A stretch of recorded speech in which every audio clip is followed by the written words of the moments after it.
Hello, Matthew Copley here with Copley Financial Group. And today we're going to do a new market update and cover a few areas and some details today that I think are pretty important, and I think you'll be interested in listening all the way through because there is a lot of things I'm going to cover in a short period of time.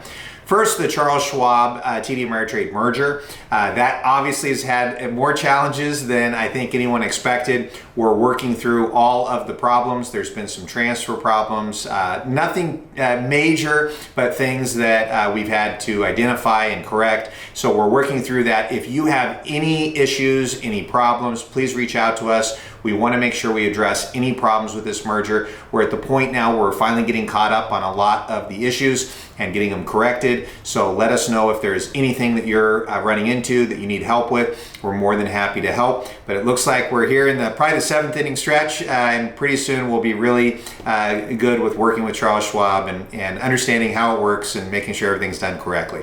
So that's the first thing I want to cover. Second thing, I want to talk about some of the economic indicators that are out there that are affecting the markets. The first thing is we just had yesterday a new CPI report, and inflation did come in quite a bit hotter than analysts expected.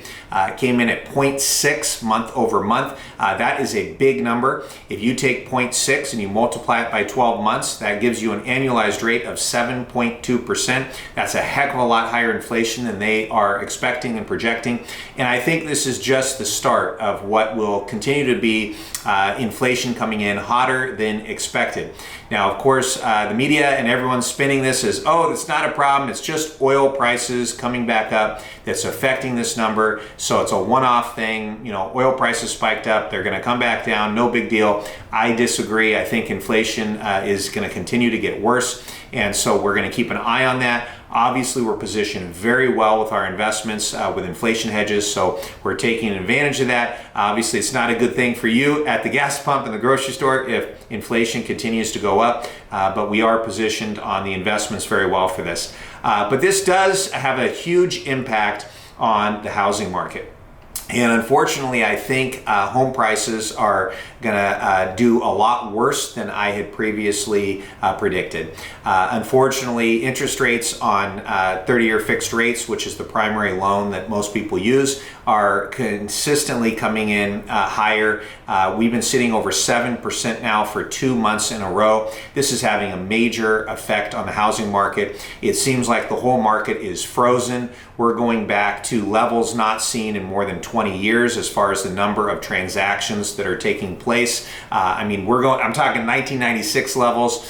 No one is selling. No one is buying, and it's very simple. The people don't want to sell because they're sitting on a 3% mortgage and they don't want to sell and go somewhere else when current interest rates are 7%.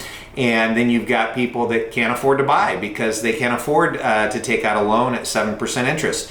And so that combination is what's really caused the real estate market to freeze. Unfortunately, there is going to be people that need to sell. And this is people that lose jobs, and we're not quite there yet as far as layoffs and jobs. They're starting, but they're not quite bad enough to see a major impact yet on the market. And then other times people just need to sell. They're moving, they're going somewhere else. People pass away and a property needs to sell. Unfortunately, the real estate market is an investment that operates on a very low float. What that means is that only a few transactions affect the rest of the market. So if there's 100 houses in a neighborhood, if one house sells for below market and it comes in at a low number, it affects all 99 other houses. And based on what we're seeing in the data, I think the housing market will come down more than I expected. I think we'll see an impact. Now may be a good time if you're thinking of selling a house. Sell it now while we still have good comparables and good pricing, and maybe get it somewhere else. It brings up a great opportunity for people that have rental properties. You can do a 1031 exchange. Ideally, you want to be in a real estate investment that has really high cash flow compared to the value of the property. Here in San Diego, we still have very high property values. The rents aren't quite high enough to justify the current values.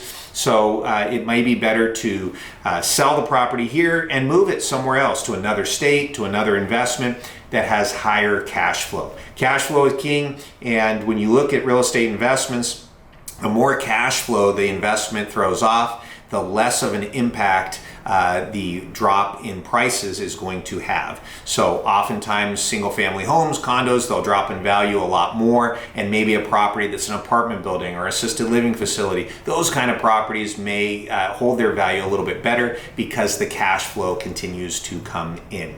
Finally, I want to talk about other recession indicators that we're seeing. The recession indicators that are out there, obviously manufacturing data is weak. We're seeing a lot of problems, especially in other places in the world. Germany, China, having all kinds of economic problems. And there are two things that are oftentimes looked at here in the United States is when a recession is going to start. And so the first one is called the yield curve inversion. And if you look at the average time between when a yield curve inverts and when a recession starts, we should actually already be in a recession. In fact, we should have started that recession a couple months ago. And so if you look at the average time from when the time a yield curve inverts, and what's a yield curve inversion? This is when the short-term rates are actually higher than the long-term rates. So if you invest money for 2 or 3 or 4 years, you're going to get a higher interest rate than if you invest your money for 10 years or 30 years. And so because of that yield curve inversion, it's a signal that in the future the economy is going to be a lot worse. We're going to be in a recession. So that's why that yield curve inverts. Well, we should already be in a recession if we look at the average historical time frame. The second indicator that may determine when a recession is going to start is when the Federal Reserve stops raising interest rates. Now, the Federal Reserve did stop raising interest rates in July of this year. So what is the average time frame from when the Fed stops raising interest rates to when a recession starts? It's usually 11 months. So that puts us at June of 2024 is when this recession is going to get underway. Now, of course, it's not perfect, but that is the approximate time frame. So if you look at the first indicator, we should already be in a recession. Second indicator, it's going to start in June of 2024. Of course, that assumes that the Federal Reserve does not continue to raise interest rates. And with the recent hot inflation data, that may actually not be true. The Federal Reserve may continue to raise interest rates next month or the month after. We'll have to wait and see. And then, of course, that would push that 11-month time frame out beyond June of 2024. Two other things I want to cover are the annuity market and 529 plans. First off, annuities. A lot of people that have annuities right now are getting lower interest rates, lower cap rates, lower participation rates because those annuities were taken out a few years ago when interest rates were a lot lower. At the time they were taken out, they were probably a good deal. And now that interest rates are substantially higher, we have much, much better products today. And what we have found is a lot of these new companies are offering bonuses in order to entice people that have existing annuities out of their contracts to move over. And this is a win-win for everyone. If you have an annuity now that is paying a low interest rate, low cap rate, low participation rate, what we might be able to do is switch it to a new company that has higher interest rates, higher cap rates, higher participation rates, and the new company is going to pay any surrender charge to get you out. One of the challenges with annuities is you have to lock up your money for a period of time, and if you take your money out early, there is a penalty that you have to pay. But if we have a new company that's willing to pay that penalty for you and put you in a better contract, that is something that we're interested in taking a look at. So we're in the process of identifying all of our clients that currently have annuities, and we will be reviewing each and every one, and we'll be reaching out to you to see if it's better for you to switch to a new contract that has higher interest rates, higher cap rates, higher participation rates, and if we can get you out of that old contract for free, or maybe even a bonus that pays you more than your surrender charge, it'll be a win-win situation. So look out for that. Of course, if you have an annuity and you want to have us take a look at it right away, just feel free to reach out. We're more than happy to take a look at an existing annuity and see if it makes sense to switch to a better contract that is available today. Now on the 529 front, this is some great news for those of us that have 529 plans. These are college savings plans for your kids and grandkids. These 529 plans in the past, I've been lukewarm on investing in these in the past, and mostly because these 529 plans were disclosable on FAFSA forms, college admission, for scholarships, etc. And the 529 plan had to be used for college. Well, now these 529 plans, under the new rules, you can actually transfer up to $30,000 from a 529 plan to a Roth IRA. That makes 529 plans much, much more valuable. If you have any questions on these 529 plans or how we might use them, I'm more than happy to give you as much information as possible. Just call the office. We'll be happy to talk to you about it. Keep in mind, we do not do 529 plans at our office, but we'll give you advice and tell you where to go.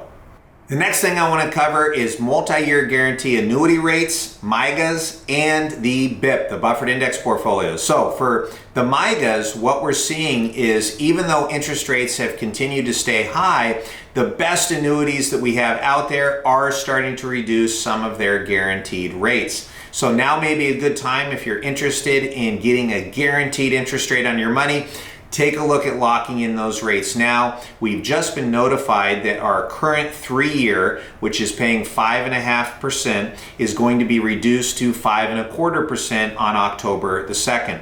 Anyone who wants to take advantage of the higher rate needs to get their paperwork in by October the 2nd, and then we can take advantage of the current 5.5% rate. It will be dropping to 5.25%. And generally when we see this happens, it seems to be a trend, and it seems to be continuing to drop down over time. The 5-year rate, which is currently at 5.65%, will be dropping to 5.35%. So again, take a look at any accounts. If you want guaranteed interest rates, you may want to lock those in before the October 2nd deadline. The next thing, the buffered index portfolio, the BIP, that one is fantastic. We just negotiated a brand new contract, and this one is absolutely one of the best I've ever seen. It's a 2-year, so you put your money in. It's based on the S&P 500 index, so you're essentially linking your investment to the S&P 500 return. It's a 2-year index. It's going to run from October 14th, 2023 to October 16th, 2025. So 2 years, and the cap is 25%. That means that if the market goes up, you get everything all the way up to 25%. Market goes up 15, you get 15. Goes up 20, you get 20. Goes up 25, you get 25. However, if the market goes up 40%, you only get 25%. In exchange for giving up everything above 25%, we are getting 2 insurance policies, really, really good. The first one is a inverse return down to 20%. If the market drops 10, not only do you not lose money, you get paid 10%. Market drops 20, not only do you not lose money, you get paid 20%. And in the event the market drops more than 20%, the second insurance policy kicks in, which is just a 20% reimbursement. And that reimbursement would be, if the market dropped, say, 25%, you'd get reimbursed 20%. You could still be down 5%. So those products are not perfect. You can still lose a little bit of money, but a 20% insurance policy is fantastic. And the ability to make 25% return over the next 2 years with that kind of level of insurance, really, really great product. So that will be available. We should have paperwork on that probably early next week. The last thing I want to cover is some success. So we're going to end this video with a win, and that is support at copleyfg.com. It's working fantastic. So anytime you send an email to our company, if you include support at copleyfg.com, this allows our team to really make sure that your questions are being answered, that your concerns are being addressed. And this way, if one of our support staff is not in the office, is on vacation, you have a whole team here that's helping you. And so make sure you include support at copleyfg.com on all emails to us. And one email that we love to get is just an update email from you if anything changes in your life. So something changes, your address changes, your phone number changes, your email changes, your job, your income, just send us a quick email. We'll update it in our system. It keeps everything up to date as far as the retirement plans, and make sure that we have all the correct information. And if you're not getting this video, you probably don't have your email correctly to us, so make sure that we get that in. So thank you all for watching. I hope to see you in our Mission Valley office very soon.